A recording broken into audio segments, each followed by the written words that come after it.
అందరికీ నమస్కారం. రచయిత చైత్రశ్రీ సాయి జ్యోతి చింతక్రింది. చదివినవారు వేంపాటి వెంకటేశ్వరరావు. కథ వాట్సాప్కి పెళ్ళి ఎవరితో అంటే. రాజాదిరాజ కృత్రిమ వెలుగుల తేజ విద్యుత్వంశానికే మహుటములేని మహారాజైనటువంటి శ్రీ శ్రీ శ్రీ విద్యుత్ పెద్దరాజావారు ఈ పంచాయతీకి విచ్చేస్తున్నారహో అంటూ అక్కడ ఉన్న బంటు డప్పు కొట్టి చెప్పాడు. విద్యుత్ రాజావారు చుట్టూ ఉన్న సమూహాన్ని చూసి తన కోసమే ఎదురు చూస్తున్న సింహాసనం వద్దకు వెళ్ళి ఎప్పటిలాగానే ఆకాశం వైపు చూసి నవ్వుకొని, నమస్తే గురువుగారు, బాగున్నారా అని దండం పెట్టుకుని సింహాసనంలో ఆసీనులైనారు. ఇది మనకు మామూలే కదా, ఆకాశం వైపు చూసి పిచ్చోడ్లా నవ్వుకుంటాడు అని బంటు మనసులో అనుకున్న మాట రాజావారికి తెలిసిపోయినట్లుగా, ఏంటి బంటు, నా గురించేనా అని అడిగాడు. అయ్యో లేదు రాజావారు, మిమ్మల్ని అనేంత ధైర్యం నాకుందా అన్నాడు బంటు.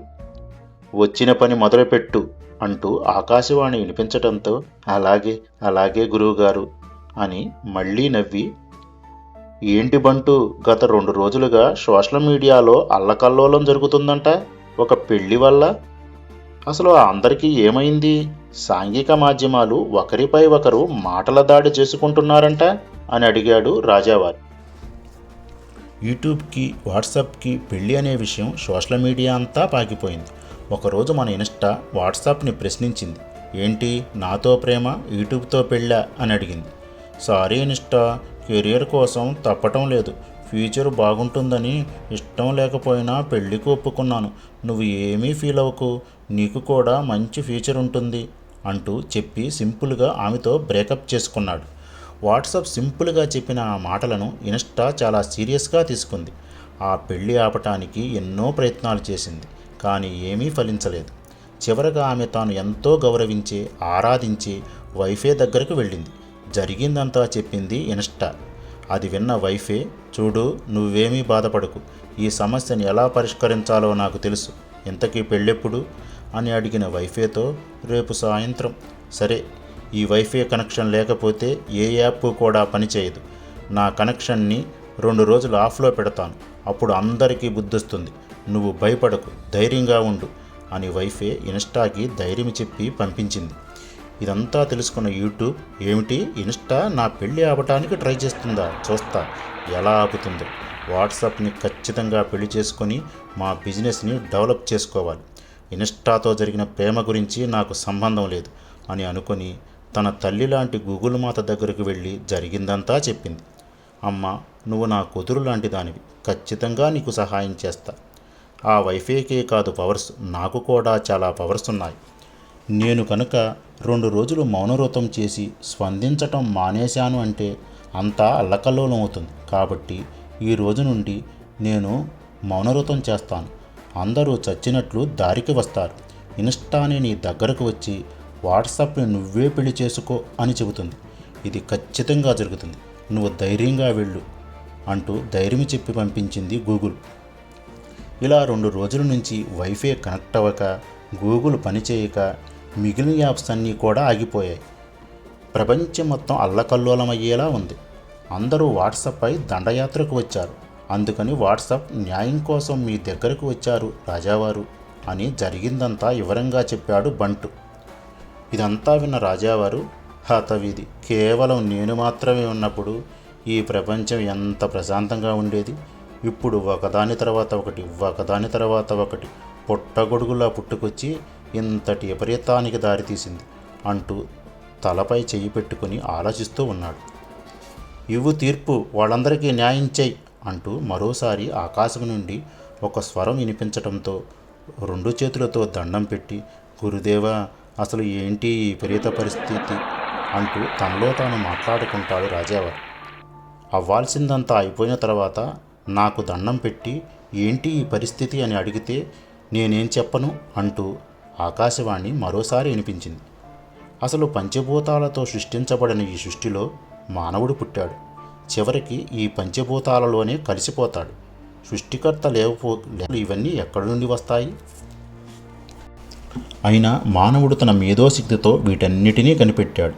ఇప్పుడు వీళ్లలో వీళ్ళే కొట్టుకొని మానవుని మనుగడకు హాని చేసేలా ఉన్నారు. కానీ ఇవన్నీ కూడా అశాశ్వతం, సృష్టియే శాశ్వతం. పిచ్చి జనాలు, పిచ్చి గోల, నాకెందుకు, నీ చావు నువ్వు చావు అంటూ ఆ స్వరం నవ్వుతూ వ్యంగ్యంగా వినిపించి అదృశ్యమైంది. ఏంటి గురువుగారు ఉన్నట్టుండి అదృశ్యమయ్యారు? ఎవరికి తప్పినా నాకు తప్పుతుందా? పైగా విద్యుత్ వంశానికి పెద్ద మహారాజుని, ఈ పంచాయతీకి ప్రెసిడెంట్ని, తీర్పు ఇవ్వాలిగా, తప్పదుగా అని రాజావారు ఏదో తీర్పు గుర్తుకు వచ్చినట్లు గొంతు సవరించుకుని, ఆపుతారా మీ లొల్లి, ఒక్కసారి నేను చెప్పేది వినండి అంటూ గర్జించారు. చూడమ్మా ఇన్స్టా, అలాగే యూట్యూబ్, నువ్వు కూడా వినమ్మా, అందరూ జాగ్రత్తగా వినండి. యూట్యూబ్, ఈ వాట్సాప్ నీకు కరెక్ట్ కాదు. నీ కోసం ప్రేమించిన ఇన్స్టాని వదిలేయటానికి సిద్ధంగా ఉన్నాడు. రేపు నీ ప్లేస్లో మరో ఆర్టిఫిషియల్ ఇంటెలిజెంట్ రావచ్చు. అది నీకన్నా మంచి పేరున్న యాప్ అనుకొని నిన్ను వదిలేసి బిజినెస్ డెవలప్మెంట్ కోసం దాన్ని పెళ్లి చేసుకోవచ్చు. ఇటువంటి వ్యక్తి నీకు అవసరమా అని ఆమెకు జ్ఞానబోధ చేశాడు. అవును, నిజమే, ఏదో ప్రయోజనం ఉంటుందని పెళ్లికి ఒప్పుకున్నాను. కానీ చివరి వరకు నాతోనే ఉంటాడని నమ్మకమేముంది అని అనుకుని, అలాగే విద్యుత్ రాజా, ఇతడు నాకు అవసరం లేదు అంటూ యూట్యూబ్ వెళ్ళిపోయింది. అమ్మయ్య, పోనీలే, యూట్యూబ్ వెళితే వెళ్ళిపోయింది. కానీ ఇన్స్టాకి నా మీద ఇంత ప్రేమ ఉందని ఇప్పుడే తెలిసింది. నా కోసం ఎంత పోరాటం చేస్తుందో అని మనసులో సంతోషించాడు వాట్సాప్. చూడమ్మా ఇన్స్టా, నీకు కూడా యూట్యూబ్కు చెప్పిందే వర్తిస్తుంది. ఆమె కోసం నిన్ను వదిలేశాడు. ఇతడు గ్యారంటీ ఉన్న వ్యక్తి కాదు. నీ మంచి కోసమే చెప్తున్నాను, వేరే దారి చూసుకో. ఆ మాటలకు ఇన్స్పైర్ అయిన ఇన్స్టా, అవును విద్యుత్ మహారాజా, మీరు చెప్పింది నిజమే. ఈ వాట్సాప్ కోసం ఇంతలాగా పోరాడాను. ఇతనిలో ఏమాత్రం చలనం లేదు. ఇటువంటి వ్యక్తి నాకు వద్దు అని చెప్పి ఇన్స్టా కూడా వెళ్ళిపోయింది.